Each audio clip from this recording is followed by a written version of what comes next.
ससुराल की पहली शादी। बहू नहीं, एक काम वाली लाए हैं ये लोग, ये करो वो करो, 2 हाथ है मेरे 10 नहीं है। कितनी खुश थी मैं मायके में। प्रिया की अभी नई नई शादी हुई थी और ससुराल उसे कुछ खास भा नहीं रहा था। रोज की तरह प्रिया रसोई में काम कर रही होती है, तभी सीमा प्रिया को आवाज लगाती हुए कहती है, अरे बहू चाय पिलाएगी कि बाहर से पी आऊं? काश कह पाती कि बाहर से पी आओ मम्मी जी, पर कह भी तो नहीं सकती। गलती हो गई मेरी, जो मम्मी की बात मानकर करण को हाँ कर दिया था, वरना उस सौरव से शादी हुई होती तो नौकर चाकर आगे पीछे घूमते मेरे। अरे बहू चाय पिलाने का इरादा नहीं है क्या? लो मम्मी जी, आ गई मैं। लगता है आज गले से खून निकाल कर ही मानेंगी आप। लीजिए आपकी चाय और गुस्सा शांत कीजिए, वरना तबीयत बिगड़ जाएगी। तेरी सास किसी के लिए अपना एक बूंद पसीना ना खर्च करे बहू। ऐसे चिल्लाने से इसे तो ताकत मिलती है, इससे कुछ नहीं होगा, हम जरूर बहरे हो जाएंगे। अरे चुप करो जी, पहले तो तुम्हें यही बोली मीठी कोयल की कोक लगती थी और आज इसी आवाज से बहरे हो रहे हो तुम। मैं ही काम आऊंगी और कोई काम नहीं आएगा, समझे?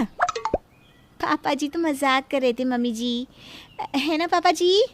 देख मेरी बहू कितनी समझदार है, ये समझ गई पर तू नहीं समझी। तभी अपने कमरे से चेहरे पर फेस मास्क लगाए पायल वहाँ आती है। ये अच्छा किया पायल बेटी, चेहरे की जितनी केयर करेगी उतना ही अच्छा है। कल तुझे लड़के वाले देखने आ रहे हैं, चेहरा जितना खिला खिला दिखे उतना अच्छा। हाश जान छूटे जल्द से जल्द पायल की शादी हो जाए और मेरा काम कम हो। कुछ देर बाद पायल अपना फेस मास्क उतार कर आती है। उसे देखकर सीमा चीख पड़ती है, अरे ये चेहरे का क्या किया तूने पायल? पूरा चेहरा जल गया है तेरा। लड़के वाले तुझे ऐसा देखेंगे तो ना कर देंगे। अरे बहू देख ना। रसोई से भागती हुई प्रिया वहाँ आती है और पायल का चेहरा देखकर घबरा जाती है। ये क्या हो गया? ऐसे तो रिश्ता कट जाएगा दीदी। हे भगवान, मैं अभी चंदन का पेस्ट लगाकर पायल दीदी के चेहरे पर लगाती हूँ। टेंशन मत लीजिए, ये ना वो फेस पैक की एलर्जी होगी। मम्मी जी सब ठीक हो जाएगा।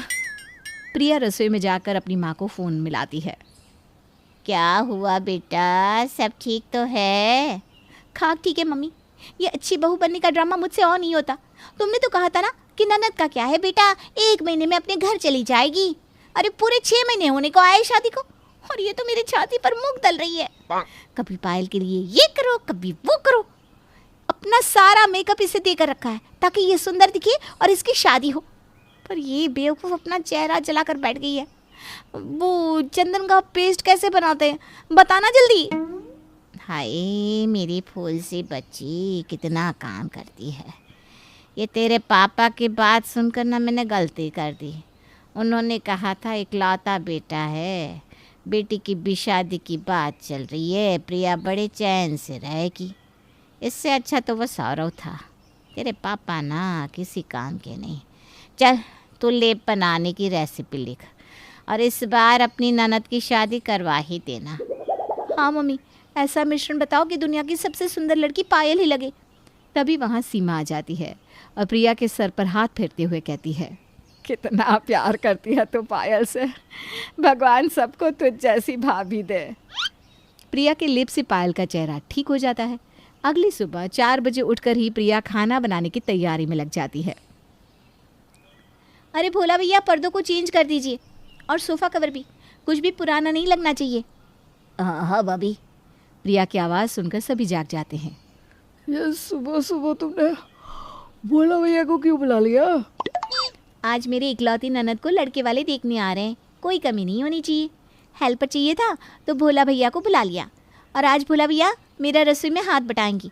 दुकान तुम्हें आज अकेले ही संभालनी पड़ेगी। बड़ा लकी हूँ मैं जो तुम इस घर में आई। हाँ भैया, भाभी ना मेरी बड़ी फिक्र करती है। अरे पायल, तुम क्यों उठ गई? 8 घंटे की नींद नहीं हुई तो डार्क सर्कल आ जाएंगे तुम्हें। जाओ रेस्ट करो। आप सभी भी सो जाइए, मैं सब देख लूँगी। प्रिया सारी तैयारियां अच्छे से कर देती है। दोपहर के खाने के वक्त लड़के वाले आते हैं। जाओ बेटा, मेहमानों के लिए नाश्ता लेकर आओ। पायल रसोई में जाकर प्रिया का बनाया खाना बाहर टेबल पर रख देती है। सब कुछ पायल दीदी ने बनाया है अपने हाथों से। सुबह 4 बजे से काम कर रही हैं बेचारी। ये सोफ़ा, पर्दे सब हैंड स्टिच्ड है। बड़ी टैलेंटेड है पायल दीदी। वाह, खाना तो बड़ा लजीज है। और पर्दे तो मार्केट के लगते हैं, क्या फिनिशिंग है। लगेंगे ही, मार्केट की तो है।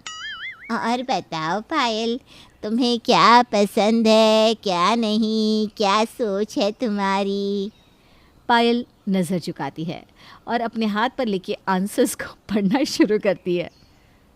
मुझे वो हर चीज़ पसंद है जो मेरे मायके वालों को पसंद है, और जो इन्हें ना पसंद हो वो मुझे नहीं पसंद। और शादी के बाद मेरी पसंद वही होगी जो मेरे ससुराल वालों की पसंद होगी।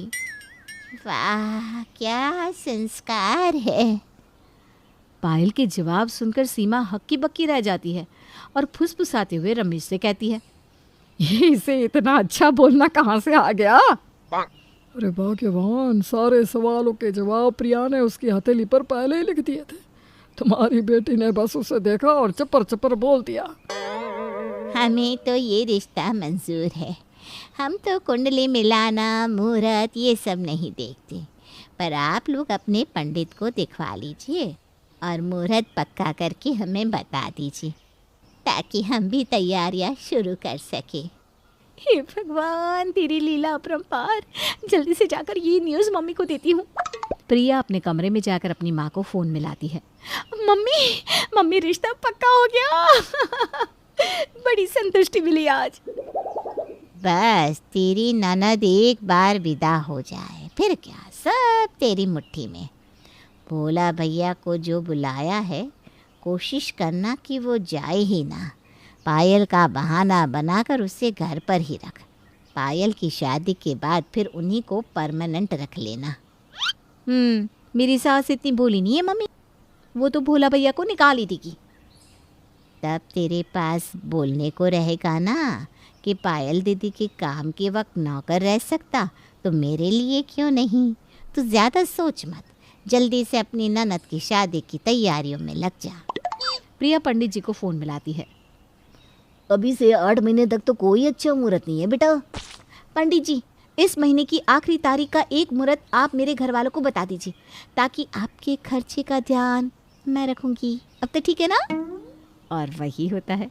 प्रिया की खुशी का कोई ठिकाना नहीं रहता। वो एक पैर पर पूरा काम संभाल लेती है। उसे देखकर ऐसा लग रहा था मानो उसकी अपनी बहन की शादी हो। अपनी ननद की शादी के लिए इतना मेहनत करता किसी भाभी को पहली बार देखा है। मेरे तो आंखों में आंसू आ गए। बड़ी मेहनत मुशक्क़त के बाद वो दिन आ ही जाता है जिसका प्रिया को बेसब्री से इंतज़ार था।